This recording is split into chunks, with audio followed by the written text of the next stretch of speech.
Hi, church. I've got some company this week on our update. Julianne's here with me, Hello.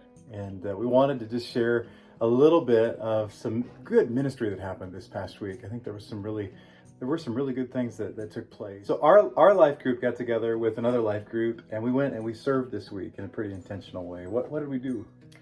We wanted to serve hot dogs and food that would be easily accessible and easy for kids and parents to grab as they're at the ball fields. We know as parents ourselves, with 3 of our 4 boys in summer softball, spring baseball, we have had a crazy time just trying to figure out dinner.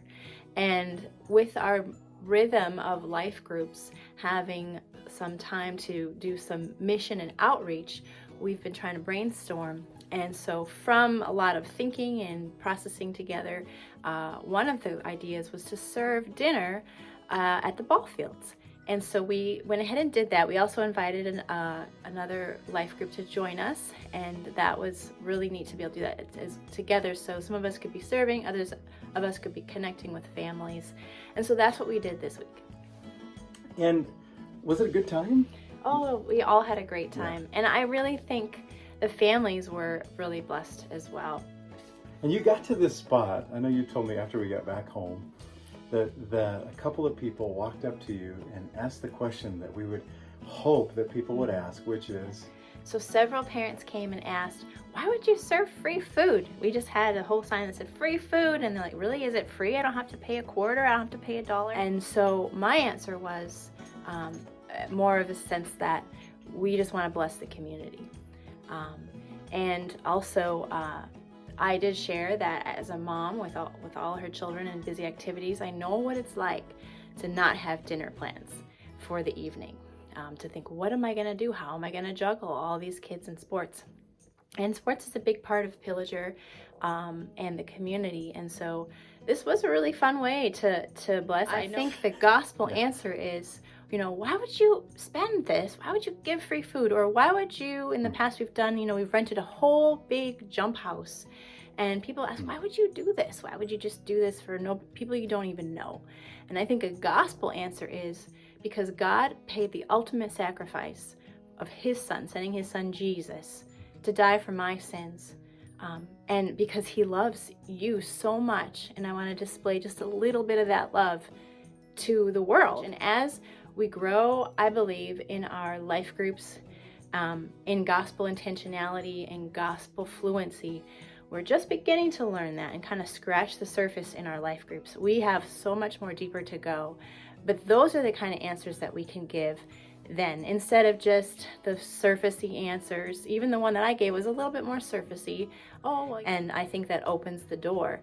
But then to go further and talk about the gospel message of God sending his son and paying the ultimate sacrifice of his only son. And I, therefore, can be generous with others and just want to show Christ's love at a free cost to people around me. God's been incredibly generous to us, absolutely. Got to have lots of conversations. I got to meet a lot of new moms, and I'll also see many moms that I hadn't connected with in the past. And so it was really valuable, and I also think it brought together 2 of the life groups into more friendships. We were laughing, we were joking with one another. It was really cold, actually. It was much colder than we thought, so we really enjoyed the time together, bundling up as well. Good, Annie. I'm just curious, so what did you observe with people connecting with one another while they were serving? Like, we weren't studying any content per se, but we were living together, serving together. Like, what's the value in that as we're serving together? What did you see? Well, I think from the life group members themselves, seeing how much it opens doors for conversation, building that community, that relationship with one another and with those around us that some people we have never met before, but they're in our lives because our kids go to the same school. It created space for us as you're grilling hot dogs, as you're serving people, to be able to have conversation. There's not a lot of pressure where we have to be checking things off a list. We're able to serve together and have meaningful conversations with the people we're serving with and with the people that we're serving. There was just a space that was created for a couple of hours that was really pretty sweet. and a good time, I think, for us to be able to Yeah. grow together and serve together and bless other people. So Yeah, a lot I of can value. see that space to get to know one another and to get to know others and for people to ask questions. I can definitely see that. Yeah, I think there was And some. feel that. It was really beautiful. And I think we want to do it again. Yeah, for sure. And to think of other creative and even more intentional ways to do it.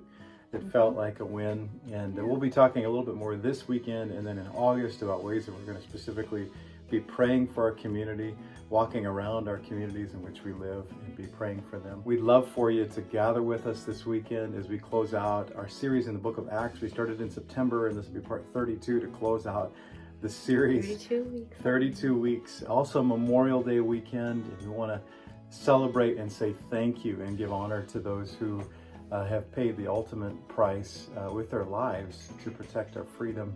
As Americans, we're so thankful for that, and thankful for those in our church who have served us as well.